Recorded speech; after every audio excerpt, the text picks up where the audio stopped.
Halo kawan, Assalamualaikum. Selamat datang kembali di channel kesayangan kalian, Film Adrenalin. Tempatnya film yang mendebarkan.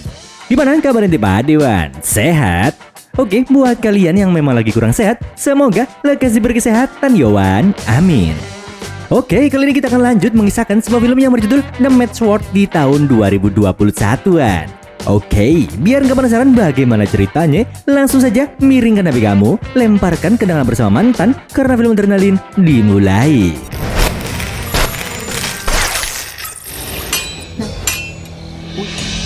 Pada suatu hari, ada seorang pembuat pedang terkenal terhebat di dunia bernama Wan Yu yang sedang mencoba membuat pedang terbuat dari bahan campuran emas dan batu meteor. Setelah berulang kali mengalami kegagalan dalam proses pembuatannya, akhirnya selesailah sebuah pedang berwarna emas. Namun, pedang tersebut dikuasai oleh roh iblis yang jahat banget, Wan. Sang pembuat pedang akhirnya melakukan ritual khusus selama setahun untuk mengusir roh iblis tersebut. Akan tetapi, belum genap setahun, seorang pendekar bernama Qin Yi Dao mendatangi tempat ritual itu guna merebut pedang tersebut. Hingga akhirnya terjadilah sebuah pertikaian.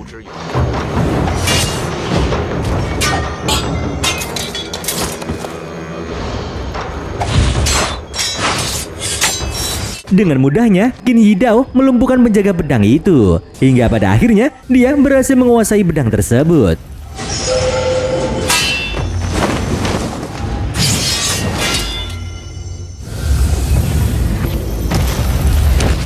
Setelah selesai melancarkan misinya, di tengah perjalanan pulang, Qin bertemu dengan bocil gembel yang bernama Ago. Karena merasa kasihan kan Wan, seorang bocil AWW yang bersama Qin Yi Dao ngasih sebuah apel agar Gao tidak kelaparan. Tak lama setelah itu, tiba-tiba Qin dihadang oleh komplotan pendekar untuk merampas pedang iblis yang berhasil dicurinya itu. Dan pada akhirnya, pertarungan pun terjadi.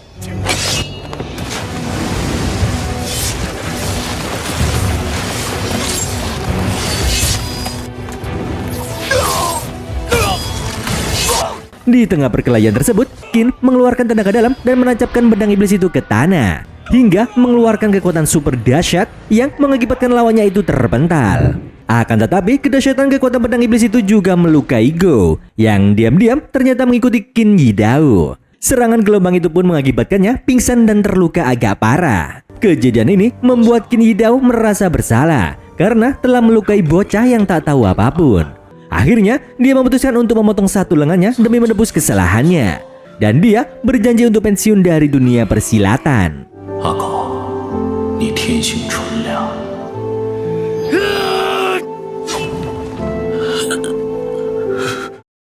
10 tahun sejak kejadian itu, si bocil gembel yang bernama Gao itu ternyata masih hidup dan sudah tumbuh dewasa. Dia sedang berjalan-jalan di tengah pasar, lalu tanpa sengaja dia bertemu dengan seorang wanita bisu yang sedang dikejar-kejar penjaga rumah bordir. Dengan ketakutan, wanita bisu itu meminta perlindungan pada Gao. Namun sayangnya, karena tidak mempunyai ilmu kanuragan, Gao dengan polosnya membiarkan wanita bisu itu ditangkap dan diseret ke rumah bordir. Ternyata di kota itu keadaannya sangat memprihatinkan. Banyak sekali terjadi pembunuhan dan perang setiap harinya. Sementara itu, setelah dari pasar, Gao pun pulang ke rumahnya. Ternyata Gao ini tinggal bersama sosok pendekar legend yang tak lain adalah Qin Yi Dao, pembunuh nomor 1 di dunia. Namun kini Qin Yi Dao sudah ubanan. Di masa pensiunnya itu, Qin memutuskan tinggal di pinggiran kota dengan membuka warung jual mie ayam dan bakso beranak. Sedangkan Wan, Gao bekerja sebagai pelayan di warung tersebut. Setiap harinya, Gao ditemani oleh gadis yang aduhai namun sangat misterius yang bernama Kuang Dao. Nah, gadis cantik ini adalah bocah perempuan yang melemparkan buah apel kepada Gao 10 tahun silam. Karena itulah, di masa dewasanya, Gao sering memberikan buah apel kepada wanita cantik ini karena teringat jasanya dulu. Di malam harinya, ada seorang pendekar pedang dikejar wanita bercadar dengan membawa pedang besar. Tanpa banyak bacot, wanita bercadar itu pun langsung saja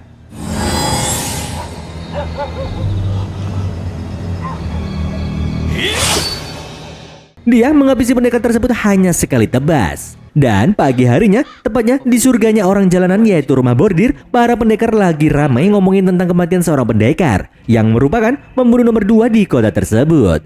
Para pendekar ini pun curiga bahwa pelaku pembunuhan itu adalah Qin Yi Dao, mengingat korban mengalami luka tebasan dari sebuah pedang besar. Salah satu dari mereka pun menuduh Qin Yi Dao karena menurutnya siapa lagi yang berani menghabisi pendekar nomor 2 di dunia selain pembunuh nomor 1 yang tak lain adalah Qin Yi Dao. Para pendekar ini sepakat menuduh Qin sebagai pelakunya karena ternyata mereka memang sudah lama memburu Qin untuk merebut pedang iblis miliknya. Terlebih, kerajaan juga menawarkan hadiah 2 kg emas bagi orang yang berhasil menangkap Qin Yidao. Dan hadiah 3 kg emas bagi orang yang berhasil mendapatkan pedang iblis milik Qin. Di keesokan harinya, di saat Gou belanja di pasar, dia bertemu dengan 2 orang pengamen jalanan. Lalu, dengan kedermawanannya, Gou memberikan uang kepada pengamen itu. Namun di saat melihat tangan Gou, pengamen itu menebak jika Gou adalah seorang pemuda yang ahli pedang. Akan tetapi Gou mengelaknya.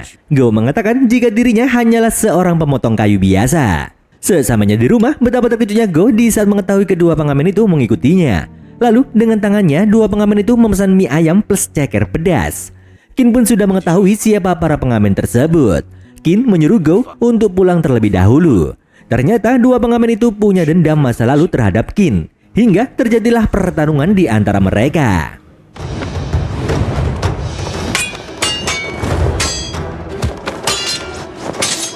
Dua pengamen sakti itu mengeroyok Qin Yidao. Tapi walaupun hanya dengan 1 tangan, Qin dengan mudah mengalahkan 2 pengamen tersebut. Setelah kalah dalam bertarung, 2 pengamen itu dihadang pendekar wanita bercadar yang membawa pedang besar. Dan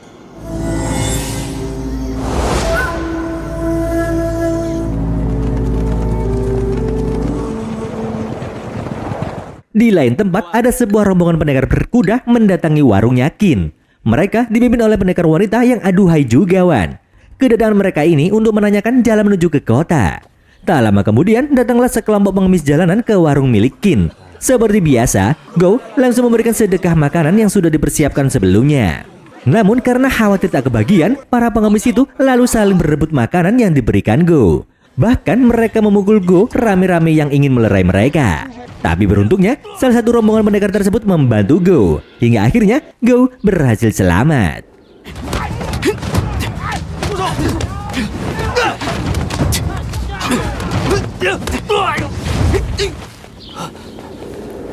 Kemudian ketua pendekar ini memberikan sapu tangan kepada Gou untuk membersihkan luka di wajahnya. Lalu pendekar cantik ini beserta anak buahnya segera pergi melanjutkan perjalanannya menuju ke kota. Di saat Gou berdiri, tanpa disengaja dia melihat seseorang yang memasukkan sesuatu ke makanan kuda. Merasa ada yang tak beres, Gou mengejar orang tersebut. Lalu di tengah pengejarannya, Gou terkejut di saat menjumpai rombongan pendekar pedang beserta kudanya sudah dalam kondisi modiar. Kepanikan Gou pun bertambah di saat dia melihat wanita yang memberi sapu tangan tadi sedang dikepung para perampok. Tak tega melihatnya, Gou pun nekat menolongnya dengan kemampuan kanuragan yang ala kadarnya. Beruntungnya, karena para perampok itu juga tidak mempunyai kemampuan bela diri yang baik, Gou mampu mengalahkan mereka semua. Gou lalu menolong wanita itu dan membawa ke rumahnya. Waduh.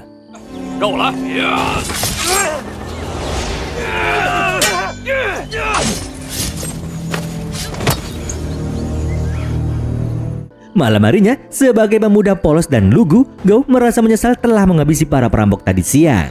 Hal itu karena Gou baru pertama kalinya menghilangkan nyawa orang lain.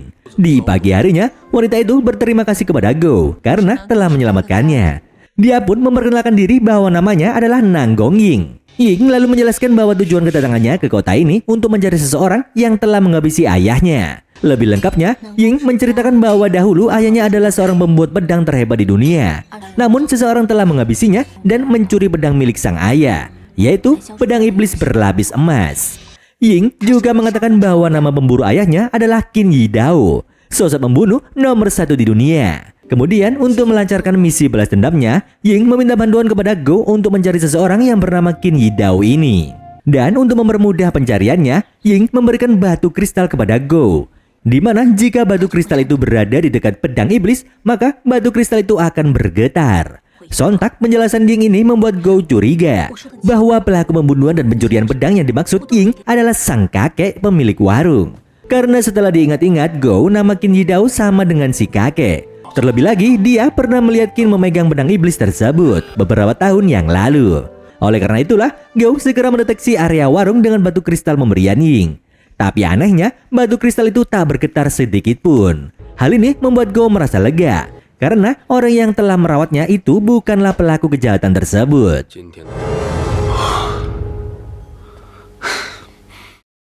Di sisi lain, Kuang Dao merasa kecewa mengetahui Gou membawa wanita lain ke rumahnya. Dia pun mengutarakan kekecewaan ini kepada Qin Yidao. Dari sinilah Qin Yi Dao memahami jika Guang Dao selama ini memendam rasa alias mencintai Gou.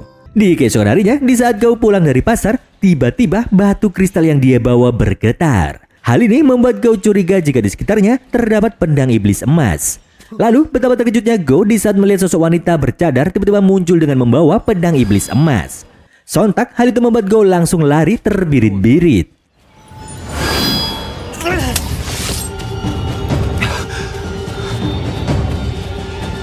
Di tengah pelariannya, tiba-tiba Gou dikejutkan dengan 2 jenazah pengamen jalanan yang beberapa hari lalu mendatangi warungnya. Hal itu membuatnya semakin yakin jika wanita bercadar itu adalah pembunuh nomor 1 di dunia. Setelah mengalami kejadian yang menyeramkan itu, Gou menemui Ying untuk memberitahunya.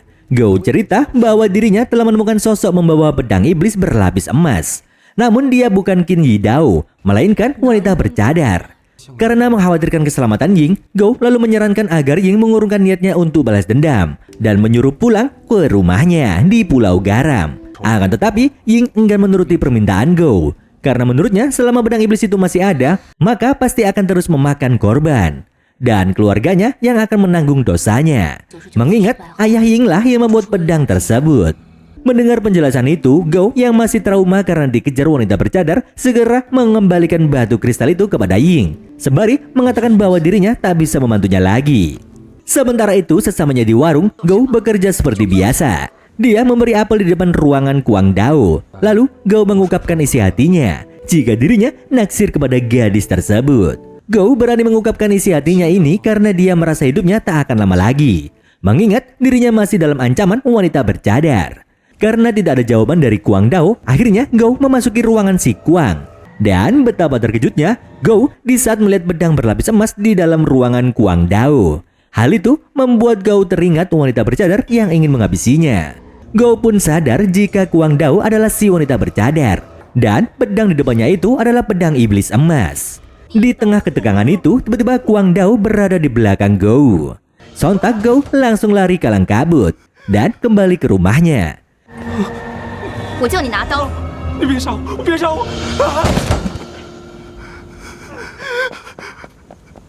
Sesamanya di rumah, Gou terkejut karena di situ ada Ying yang sudah menunggunya. Gou lalu cerita jika dia sudah bertemu dengan Qin Yi Dao, pembunuh nomor 1 di dunia, yang tak lain kakak pemilik warung. Mendengar hal itu, Ying pun menyuruh Gou untuk segera menghabisinya, karena jika tidak, Qin Yi Dao akan terus berlaku jahat. Namun alih-alih mau, Gou malah menolak permintaan Ying. Karena menurutnya, walaupun Qin adalah orang yang jahat, tapi dia adalah orang yang telah berjasa membesarkan dirinya selama ini. Rupanya, ucapan Gou ini membuat Ying jengkel. Hingga kemudian,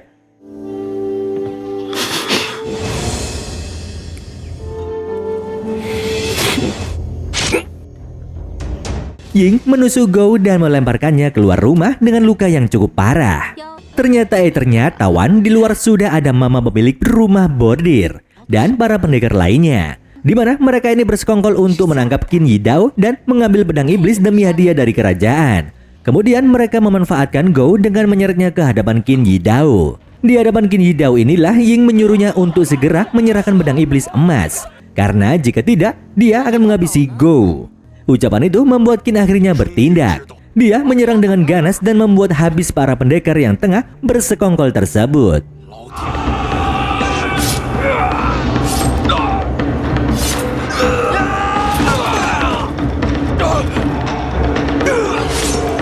Akan tetapi, di tengah pertarungan, tiba-tiba Ying memanggil pasukan bersenjata dari kerajaan yang dipimpin seorang jenderal bernama Tomo. Kemudian para pasukan itu menembaki semua orang yang ada di depannya. Hingga pada akhirnya, Qin juga terkena tembakan, yang mana tembakan tersebut mengakibatkannya meregang nyawa.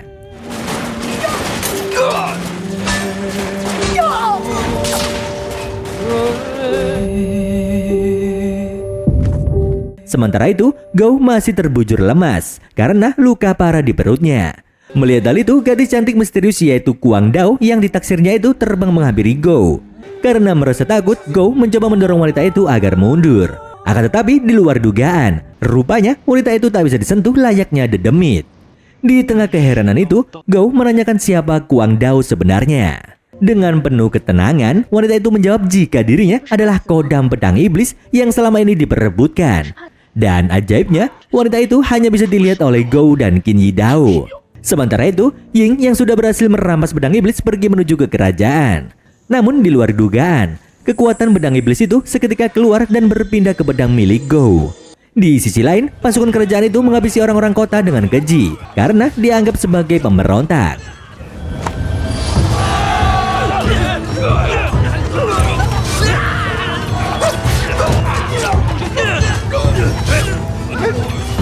Pada malam harinya, setelah menaklukkan kota, Jenderal Tomo merayu Ying untuk mau kawin dengannya. Di keesokan harinya, Gou yang sudah sembuh dari lukanya mendatangi makam Qin Yi Dao. Di sini dia membaca surat wasiat yang menyatakan bahwa dirinya menjadikan Gou sebagai anak angkat karena menilai Gou mempunyai potensi besar menjadi pendekar terhebat di dunia. Oleh karena itulah, Qin setiap hari menyuruhnya memotong kayu sebagai kemampuan dasar ilmu berpedang. Isi wasiat ini seketika membuat Gou menjadi pemberani. Karena itu, kemudian dia memakai baju kebesaran Qin Yi Dao dengan kekuatan kodam pedang iblis yang sudah berpindah ke pedangnya. Gou berubah wujud menjadi pendekar pembela kebenaran. Dan kemudian, dia langsung saja membabat habis semua prajurit kerajaan yang sudah melindas rakyat di kotanya.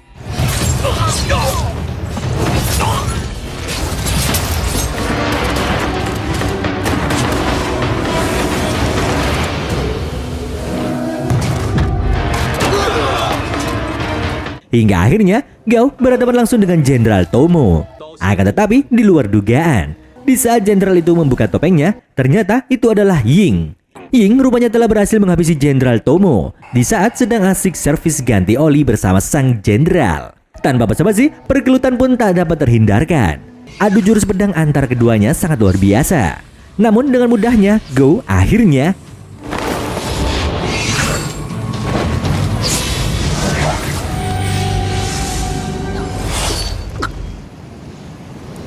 Gou berhasil menyabetkan goloknya ke tubuh Ying, sehingga membuat hidup Ying berakhir.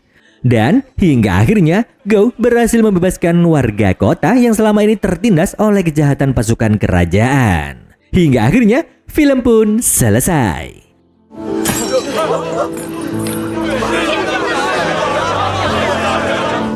我只知道，你们现在的活法不对。 Pelajaran yang bisa kita ambil adalah percayalah pada pemilik warung, karena siapa tahu dia akan menurunkan ilmunya kepadamuan. Akhir kata, domba Garut makannya kelapa. Maman mau cabut dan sampai jumpa.